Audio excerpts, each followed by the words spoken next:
Hello and welcome back to another episode of Not a Roadrunner. So today is all about the boot of my car because it is flooding. I'm pretty sure you'll see in a minute because it's been raining tons here in England recently, so you'll see obviously how much damage it's going to be doing to the because these are a real problem with like the rust in the boot. So it's also causing damp inside the car because obviously if that's full of water then it's just seeping through to the back floor and then to the seats, and then it's making me fog up. So it's just the beginning of a very big problem that I have in this car. So we're going to replace the weather seal around the boot lid, and I'll see you in a minute, guys. As you can see, the actual boot is pretty solid, but this is not going to be helping my case. So I guess, you know, these old Mopars have a, little fail safe. So if the whole boot floods, there's actually a hole on either side of the boot. So as you can see here, if I actually jack up one side of my car and not the other, then it all pours out down the side fender. So I suppose that's a bonus that my car literally can't flood, but it can flood enough that it could just rot away. So bit of Mopar knowledge for you there, guys. So once you've drained your boot, because genuinely if this doesn't work, the next alternative is drilling a hole in the bottom of my boot and letting it run away. So definitely drain your boot just in case, so you can tell when you fix it whether or not it's actually fixed your problem or not. See? Bit better now. So on first inspection of the rubber strip, there are a few tears in it which probably aren't helping, and it isn't actually springy anymore. It's just been flattened from obviously all the years of it being compressed in the boot lid where the previous owner didn't open the boot at all. I'm gonna pre-apologise for the next few clips, which is me removing the weather strip because I didn't realise how much I moved my head. Honestly, it feels like this geezer's moving his head less than I was. To get started on removing the weather seal, I used a Stanley knife to try and get the majority of it off, and then I came back for a second pass if there was any sort of remaining rubber.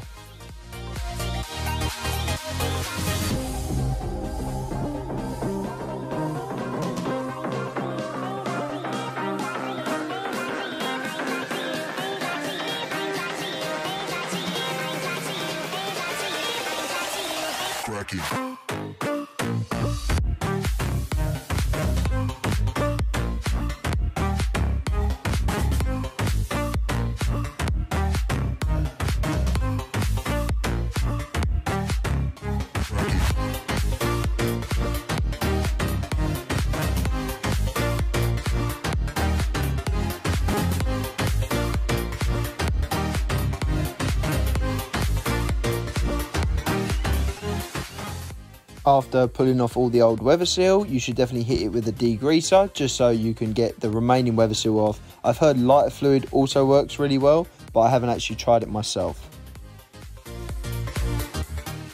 I took this as an opportunity to sort of clean out all the gullies as well, because obviously when I'm cleaning to stick the new rubber weather seal on, I need it to be as clean as possible.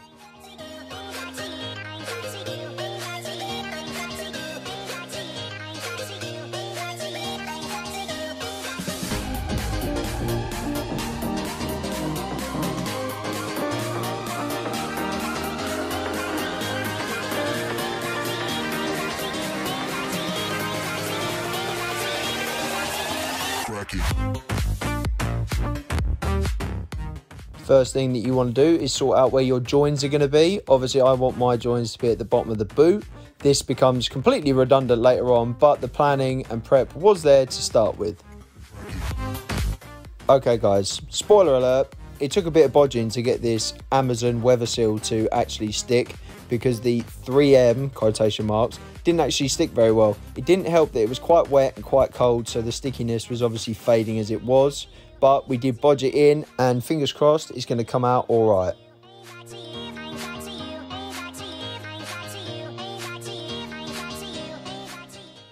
So as you can see here, it stuck down okay in some places, and in other places it literally wasn't sticky at all.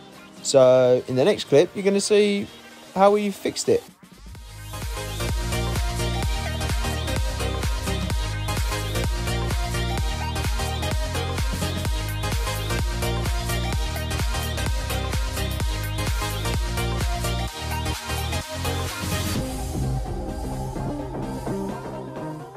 So in true professional fashion, we decided to break out the blowtorch so that we could heat up the 3M and or dry the metal so we could stick down the rubber seal.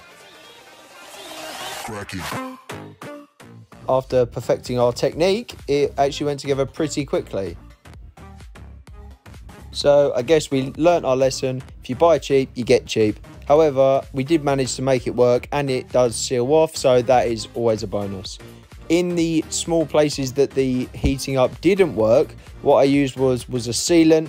There is one that is Sticks Light, which is a pretty effective sealant.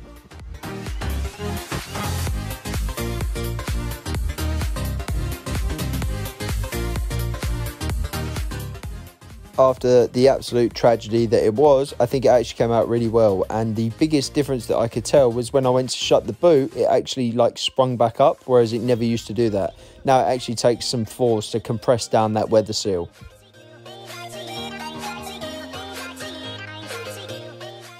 Now on to the final step. We have to test it and make sure the weather seal isn't still leaking. So when I got on the forums on how to check whether your weather seal is actually the thing that's leaking, I spoke to some guys, and obviously they're pretty old now, and they were like, well, you just lock the apprentice in the boot and just make sure that he checks for any leaks. And I was like, do you know what, as good as that would be locking my sister in this boot, I think I'm going to go for a watering can and watch instead. I filmed this actually quite a few days later. As you can see, the weathering strip isn't actually leaking, which is brilliant. But what I have noticed is as you can see in both corners, there is a slight overlap between two sheets of metal.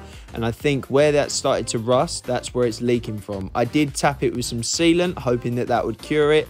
Not the rust, but just cure the leaking. But it doesn't seem to have worked. As you can see in the boot, there's quite a bit of water left there from the massive amounts of rain we've had. So I'm going to have to think of a solution to that to try and fix my water tightness problem.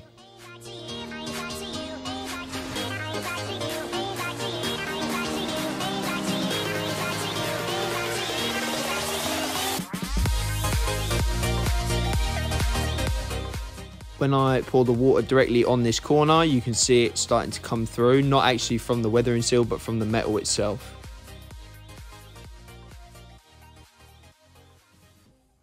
Okay, and that concludes our episode, guys. So we didn't fix our problem. Great, well done. Solid, like 15-20 quid wasted, but it was worth it because one, now I know the weathering strip's fine, and then once I either weld or get someone else to weld those little grooves, like the little slats on each side that I showed you, once they're welded, then it should be watertight. I say should, because nothing is ever that simple on this car, as you lot have seen. So I hope you enjoyed the episode, guys. Please like, subscribe and share, and I will see you in the next episode. Cheers, guys.